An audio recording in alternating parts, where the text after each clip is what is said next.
বছরে ধরে তুমি একই খেলাতে আছো, রাত বেঞ্চে বসে ঘুমাও, স্বপ্ন দেখে না তো।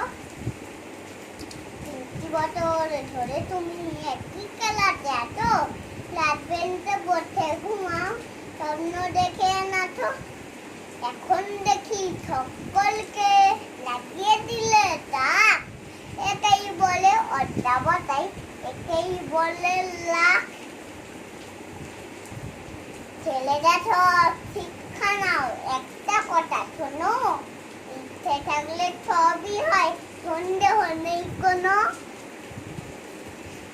বছরে শেষে পুরস্কার বিতরণের দিনে হেডমাস্টার পরিয়ে দিলেন ফুলের মালা কিনে। আর বইটি নিতাই গোটাল, ফিটিক ফিটিক হাতে, এখন না না, আশা করি পড়তে পারি, হাত হবে সব চালাতে। বললো নিতাই, কথা দিলাম আবার দড়ি খ্যার, টাকার পেটে পদ্ম ছাপান ফুল হবে না আর।